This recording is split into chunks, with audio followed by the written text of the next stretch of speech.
Good afternoon, everybody. Welcome to this Wessex Museum's Lunchtime Share. Great to have you all with us today. The Lunchtime Shares programme has been devised by Wessex Museums in response to feedback from partners who were looking for more opportunities to share some of the work they were doing in their museums with others, and for others to learn from partners about the work they're doing. So it's great to have so many of you here today for this talk. Whilst these sessions are designed for colleagues in the Wessex Museums Partnership, as part of our wider advocacy and support role, we will be sharing the Lunchtime Share presentations on our YouTube channel for our wider sector audiences to access and benefit from.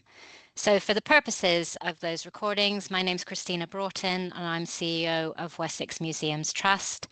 I'm a middle-aged woman with long, blonde, straight hair, and today it's very cold, so I'm wrapped up in a grey and pink scarf and headset so I can speak to you and hear you all.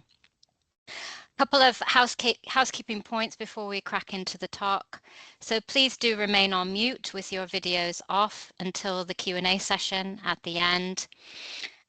We will have closed captions available to you, but you'll need to turn them on if you'd like them. So you can turn them on by going to More, selecting Language and Speech, and selecting Show Live Captions. Please use the chat function to ask any questions at any point during the talk. There will be about 15 minutes or so at the end for Q&A, and I will be posing your questions to the speaker on your behalf. If a question comes to you during the Q&A, you can either pop it in the chat or pop your hand up and unmic and ask your question.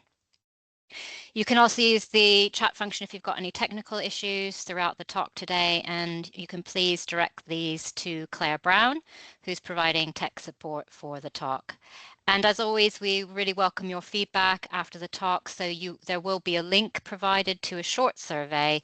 It will appear in the chat at the end of the session. You'll also get it emailed to you afterwards, and please do feedback because it helps us to shape talks that we'll do in the future through this format. So that leaves me to introduce our wonderful speaker today. Oh, if you're on mute. Oh, there we go. Sorry, someone had their mic on, so thank you for muting. I would like to introduce our speaker for today's talk is Gary Edwards, who's curator at Poole Museum. But Gary has been working in heritage for 23 years. He's actually started at the National Trust, then went on to York Museums Trust and York Archaeological Trust, Paleo, and finally Poole Museums, where he's been for the last 17 years. So Gary has studied and seen the impact of a changing climate from the 1600s to the present day in all of his work in museums and heritage and looking after collections, but also at Poole in particular, witnessing how many coastal communities around the world no longer have access to their traditional way of life. Gary is also co-chair of Wessex Museum's Environmental Responsibility Working Group, and with me delivers carbon literacy for museums training as a carbon literacy facilitator. So welcome, Gary, over to you. Thank you very much, Christina. It's lovely to be here, and thank you all for joining. For the purposes of audio description, I'm a middle-aged man with brown hair and a brown beard. And again, it's very cold here in Poole. I'm wearing a grey roll neck jumper. So today we're going to look at digital emissions and some simple solutions of how you can reduce the ones you produce in your work. I thought we'd begin with a few key facts about climate change. So climate change is undoubtedly being driven by humans, and greenhouse gas emissions are pushing the world to the brink of irreversible damage that only swift and drastic action can avert. Global surface temperatures are actually increasing at a faster speed than they have at any other point during the last 2,000 years. And the 2020s are a crucial decade for action in which rapid and deep emission cuts must be made. We must halve emissions by 2030 to avoid catastrophe. We've got to limit the warming to 1.5 degrees by 2030, and then we have 2 further decades to reach net zero. And scientists have delivered a final warning: act now, or it will be too late. We very much live in a digital world now, even more so since the global COVID pandemic. 3.7% of the world's carbon footprint comes from internet use, and that's the same as the entire global air traffic. And that is set to double by 2025. The average internet use per person produces 414 kilograms per year.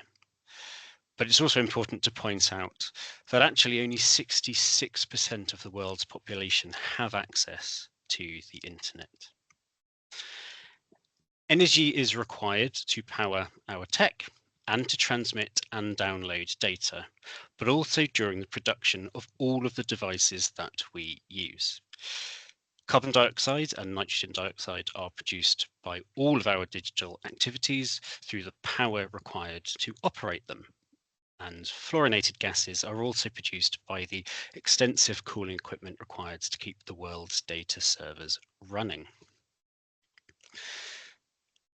AI is also a new technology that is increasing across the world, and we don't yet know what lasting impact this will have. What we do know is that already the world's AI uses the same amount of energy as a small country. It is important to point out, though, that the digital world is rapidly evolving and improvements are being seen.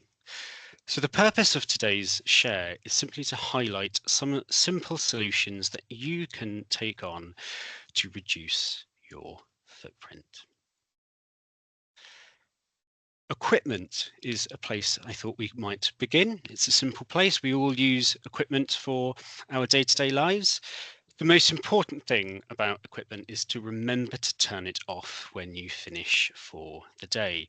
A computer continues to transfer data and maintain a network signal when not in use if it is turned on.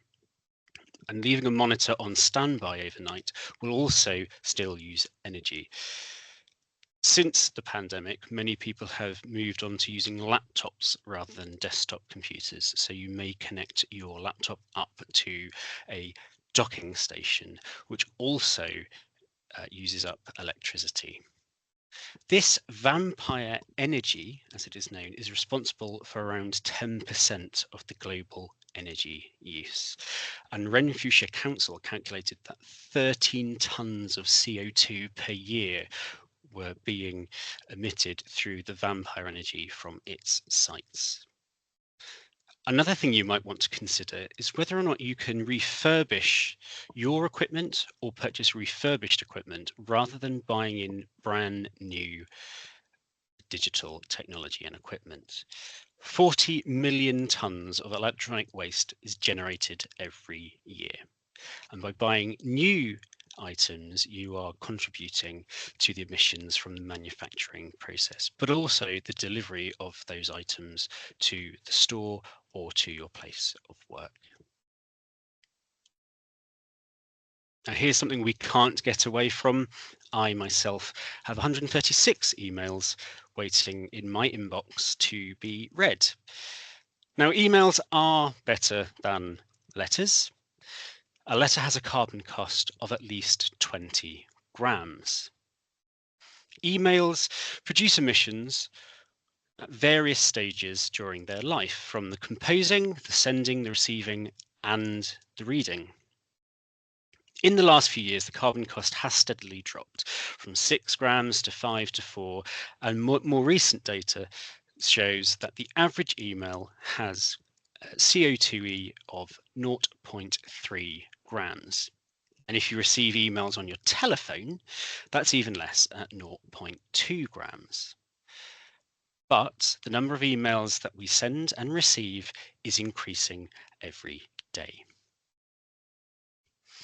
And it's also important to remember that carbon cost of an email is not just once, it relates to every single person that you send it to. So multiple recipients, you have to multiply that carbon cost.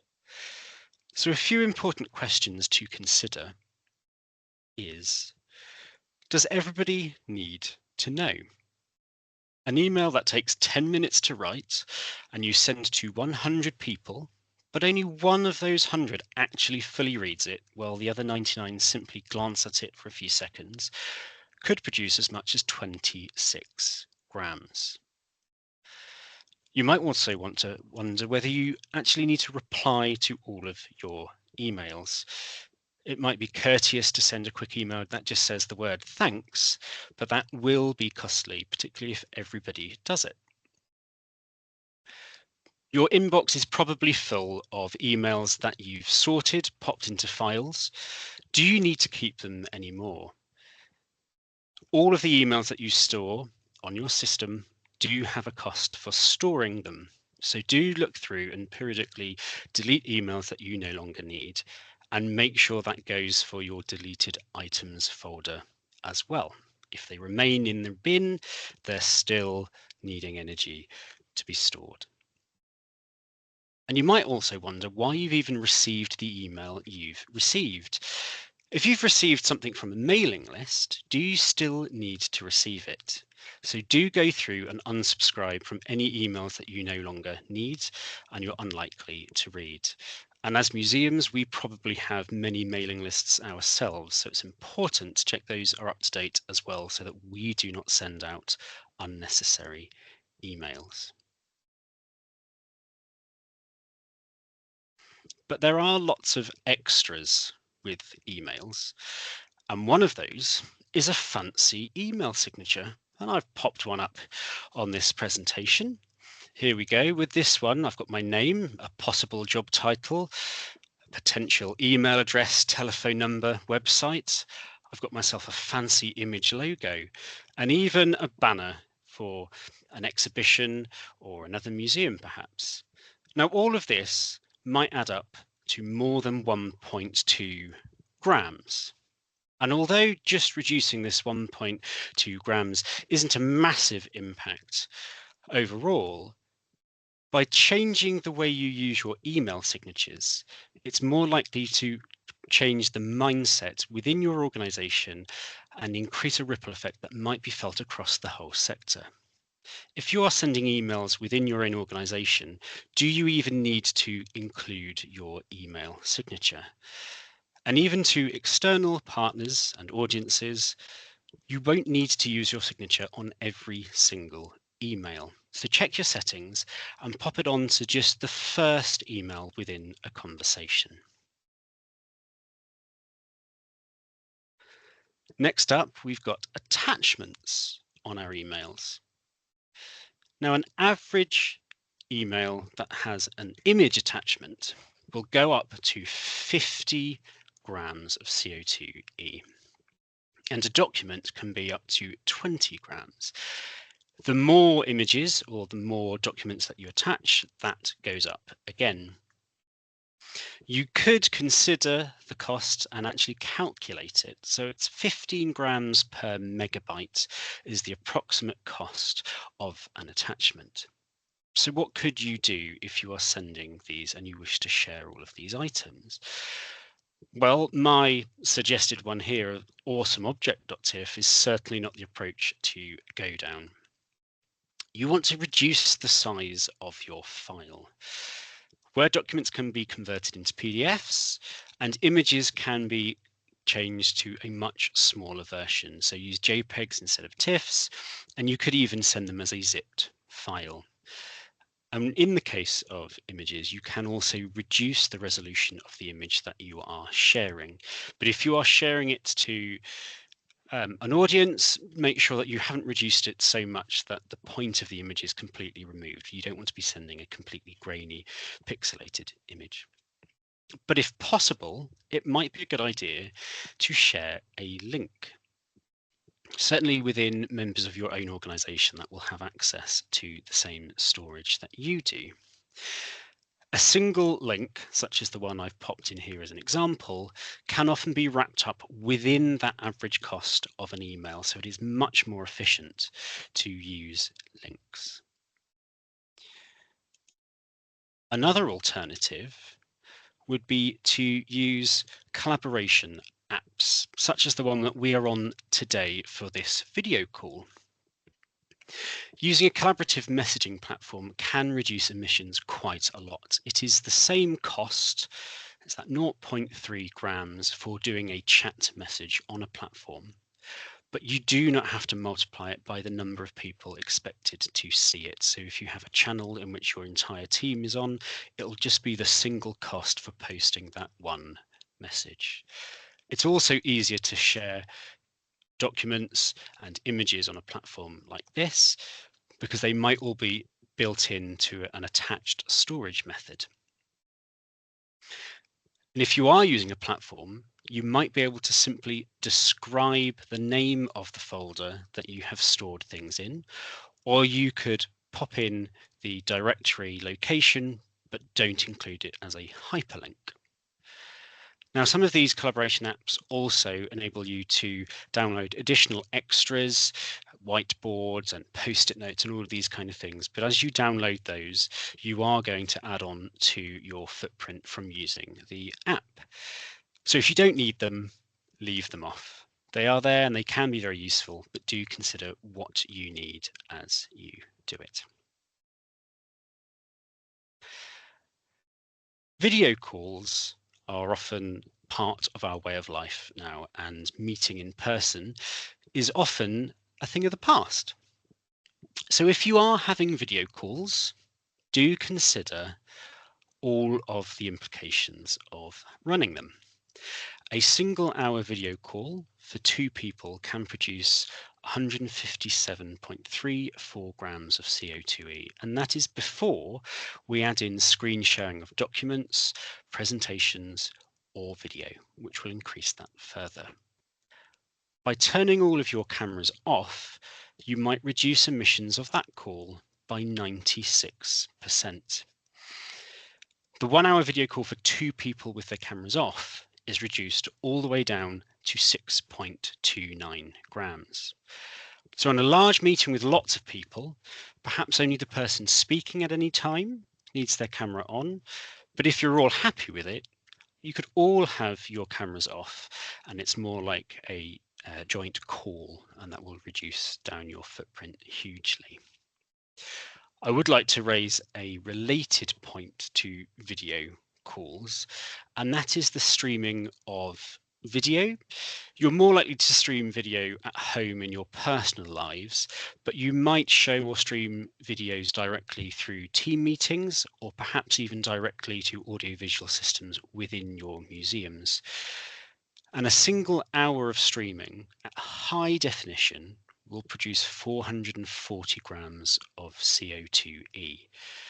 And that can be reduced down to just 62.94 grams if you use standard definition. So think about the production of your video media, and if possible, limit it to just standard definition.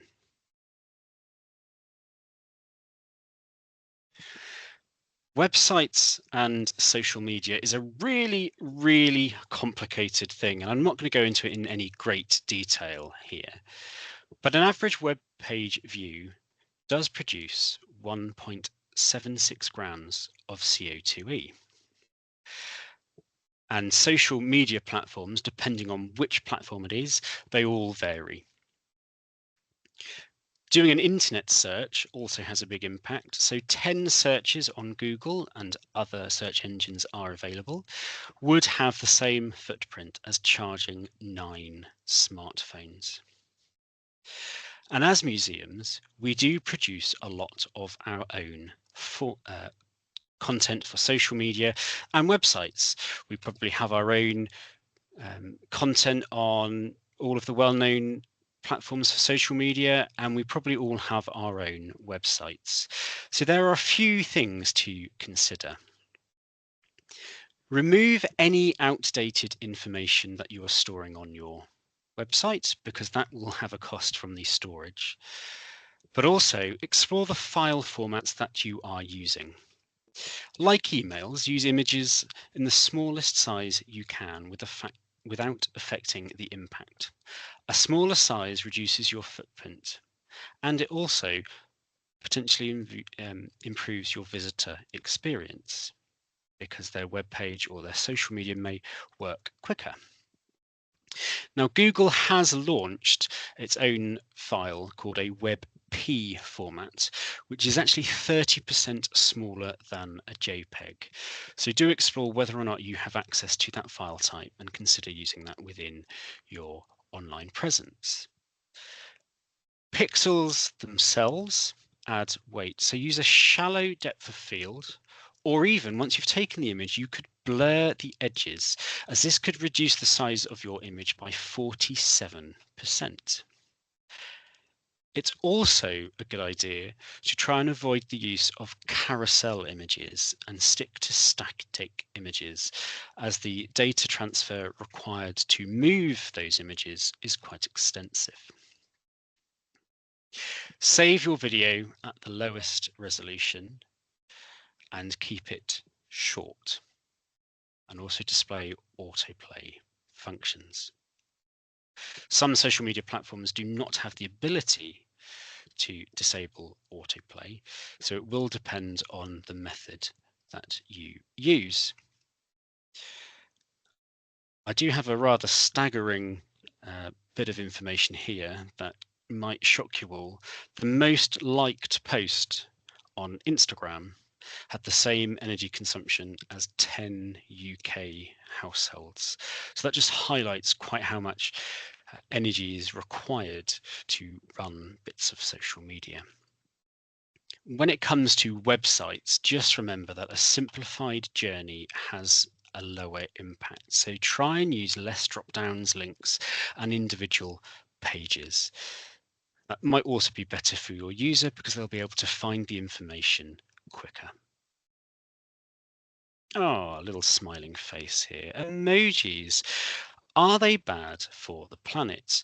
It was not too long ago that some special emojis were released to highlight the impact of the digital world and just the wider climate change issue.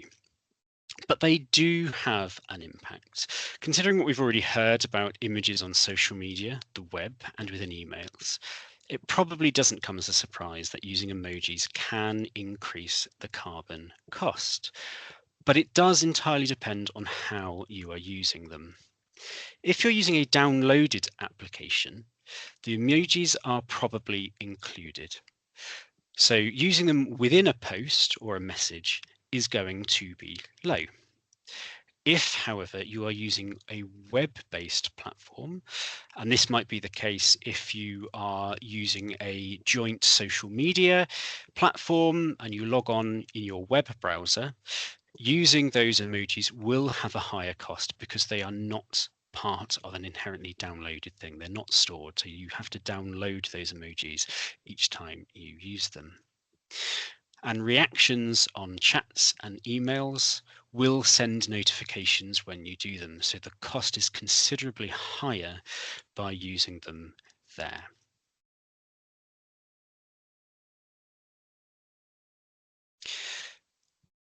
On to storage of literally everything that we do, and this includes the CMS. For those of you that don't work within collections, the CMS is a collections management system. It's a way that we store all the important information about all of our museum collections.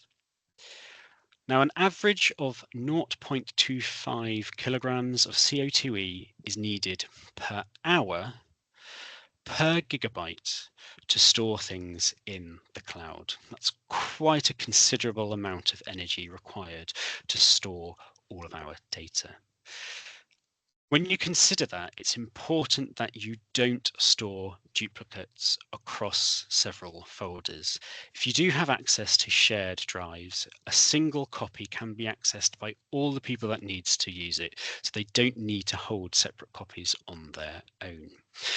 And it is useful from time to time to conduct an audit of all your stored data. You might well have really historic data that has little relevance to the way you operate now. So do delete those, otherwise they will be using up unnecessary energy. And it is the same for us using a CMS. It is useful to do an audit of all of your object records and files, particularly because you might find that you have duplicate records of objects. Now, that might have happened by accident when you're using your database, or you might have objects that are the same, but they've been identified as different objects over the years, and they feature within your database as two different objects. Now, you don't want to lose any of that information, so make sure you do transfer it onto a single record, but do check through and see if you have any duplicate records. You might also have old files within your CMS that are now completely irrelevant, so make sure you remove them. And also reduce image size where possible, exactly the same as we've mentioned about emails and social media and websites. That will take up a huge amount of space on the cloud. So do reduce the amount where possible, and try not to store those images all over the place in different areas. You might find that you have one master file that contains your entire collection, but you may have sub database files that might focus on archaeology, natural history, for example. You don't necessarily need to have the same images in all of those files. As long as you've got them there so that you can identify which object is which, that is good enough. So don't use your images all the time. And that pretty much brings me to the end of this whistle stop tour. So just once again, a few things to consider as we use our daily tech. Just stop for a moment. Think about what it is you're trying to do, and then proceed. Is there a better option? Do you need to attach these files to an email, or can you share them in a more responsible way? Laziness kills, quite an extreme term I've popped there, but the more you leave your devices on before you go home, the more vampire energy you are going to require, and that will have a catastrophic impact eventually across the world through climate change. And make sure you leave that monitor turned off. Small changes really do add up, and you are in direct control of all of the individual things you can do. If you make those changes, the ripple effect could be magnificent. And as we work together, you can tackle your organization's digital emissions. So do look into every aspect of your digital operations, from your emails all the way to your data storage. And that is all from me. Thank you so much, Gary. That's absolutely brilliant and huge amount to think about there. Lots of challenges. So we've got some time now for a Q&A with you. And I encourage anyone who's in the talk today to please pop any questions you have in the chat. I've got a few here, Gary, that I've been writing down, so I'll kick us off if that's okay. So I don't know if you have a feel, you talked a lot about at the beginning of the presentation about how we're all working more remotely now and having video calls and all of that. I'm just wondering, in the bigger scheme of things, if you've got a feel for how the new remote working compares to the more traditional in an office type working in terms of carbon emissions. It's very difficult to calculate. With people working at home, their work footprint becomes part of their own personal footprint in a way. So it's difficult to kind of hold on to all of those. You may not be able to divide up what you're doing. What you would be able to do, though, is compare the amount of emissions you might have produced through traveling to work, for example. If you were going to be driving on your own quite a considerable distance to work, you would be able to calculate your footprint from that. There are plenty of platforms online, calculators online to do that. And there are digital calculators as well, the information that you need to know is the number of hours that you're working on a particular thing and the number of devices that you're using. So you can work out the difference. Globally, since the pandemic, there has been little change really in the emissions. Yes, people have reduced their travel, but more people have actually started using more tech at home for their work and sending a lot more emails, whereas you would be able to sit at a desk, shout across the office perhaps with a query. Now you have to do that digitally. So there has been little change. Oh, that's quite depressing because I think you know under the illusion that the remote working is far better, but there's been little change since COVID. Okay. So we've got a question in the chat. Is there any information about which social media platforms have the highest or lowest carbon footprint? Yes, that can be found. I'm a little wary of saying that now. I don't want to cause any offence to any providers, but yes, it is out there. You can find the details of all of the main big tech providers, social media and web providers. You can find out the carbon cost for a single post, for a reaction, also all of the policies for what they're doing to reduce their impact. Most of them have got really good policies out there. You can see what they're doing, the targets that they're doing to reduce their footprint. What I will say is those platforms on social media that have autoplay constantly running on its video do have higher footprints, and there are platforms where you can't turn them off. So as you scroll through your feed, it's automatic, the videos will automatically play, where there are other ones that you do have the ability to turn those off. So if you are considering about where you post your videos, it might be worth thinking, should I just be posting them on the platforms where people have a choice whether they see them or not?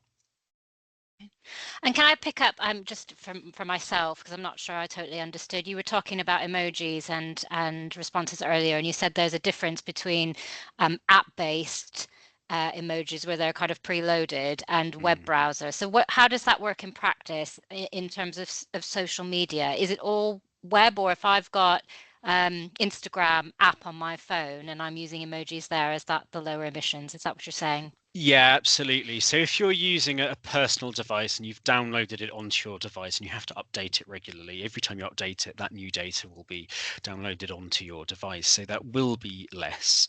If you're using the old-fashioned method where you log on your web browser, there is no way of storing that information. So in the same way that all data is transferred and transmitted on the web, that's the same for those emojis. So if you do have the ability to use a downloaded application, that is better for those for use of those emojis.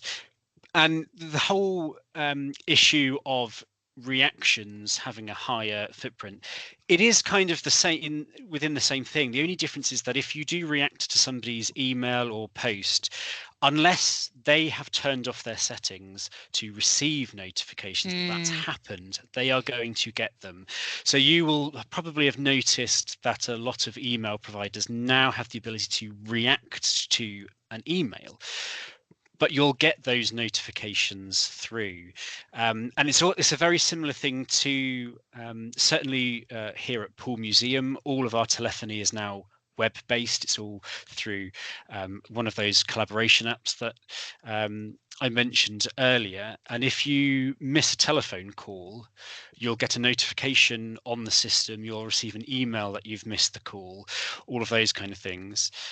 So do look through your individual settings and see whether you can turn off notifications. Okay, thank you. That's good advice. So I've got another question here about emails. So you talked about, and I'm terrible for this, I'll admit, filing your emails. I think it's like an old school thing, you know, just file them away, afraid to let go of them. You didn't mention archiving. Does archiving all the emails make any difference at all? Or is it just another way of keeping them somewhere else that's still using energy? And Ab- should we really be aiming to delete? Absolutely, you've hit the nail on the head there. Yeah, archiving is useful for you within the user experience. It means it's not there, it's not clogging up your inbox, which will make your internet email application or browser work quicker because it's not being processed every time you turn it on. So it is useful from a user experience point of view, but it is still being stored. So that still contributes to that 1 GB to a quarter of a kilo per hour for all storage. So yeah, definitely, if possible, go through your emails and delete the ones you don't need. Particularly here, we're a local authority museum, and lots of emails are stored on the server for a very, very long time. So if you keep clicking on more on the server, more on the server, more on the server, you could probably get emails back many, many years ago that you will have no interest in looking at ever again. Okay, so delete, delete, delete. And there's something about emptying your trash as well, because even if you delete them, they're sitting in the trash, still Yes, using energy. it's one of those things that you think, oh, I'll delete all that. That's brilliant. I've done it. And again, it's a user interface thing. You can remove them from your inbox. Your number of unread emails or whatever drops, and so you're like, oh, that's brilliant. But they are still being stored somewhere, so that's still got a big energy cost. Okay, fab. Okay, audience, still time for you to pose a question. While you're thinking of any questions for Gary, Gary, an AI-ish question you may or may not be able to answer. You talked about Google searches. So I've recently started using ChatGPT almost as a replacement for Google.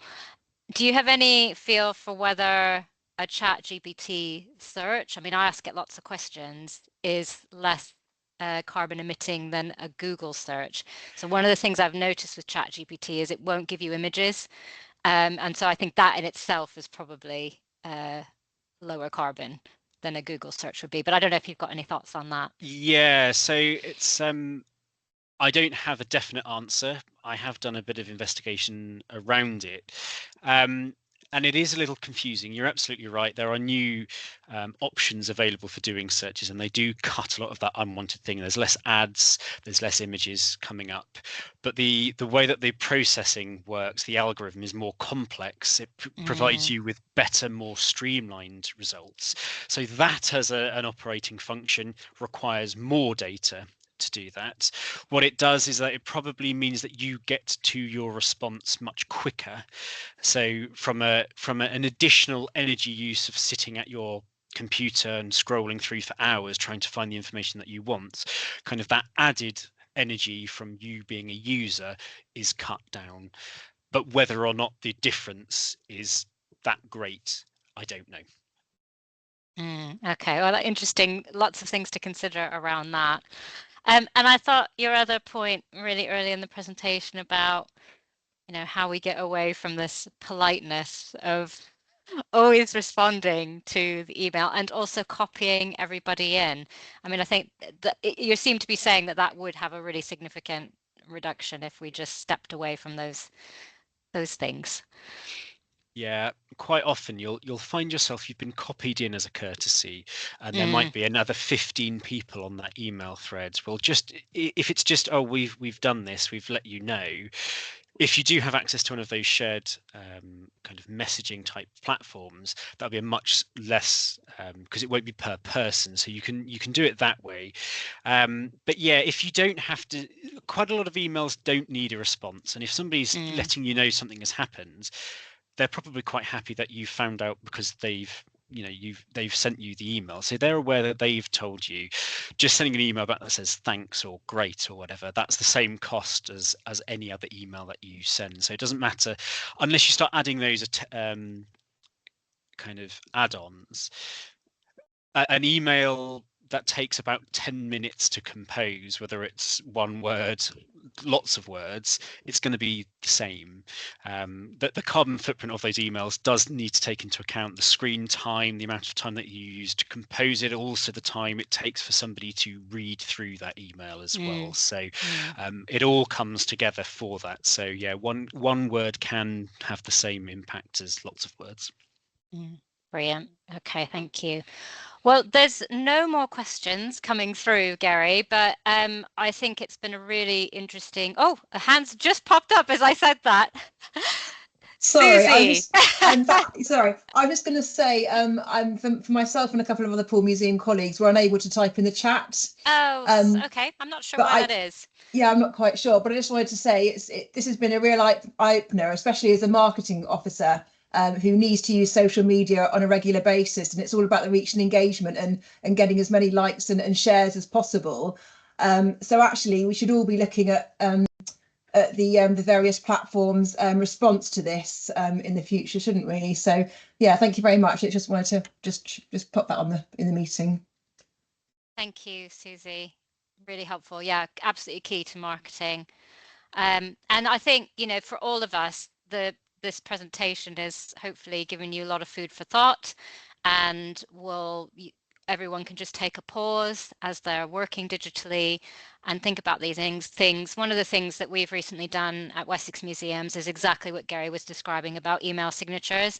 So we now only try to include our email signature at the top of an email chain and then not again. So I'm hoping that's a small step that we've taken towards reducing our digital footprint.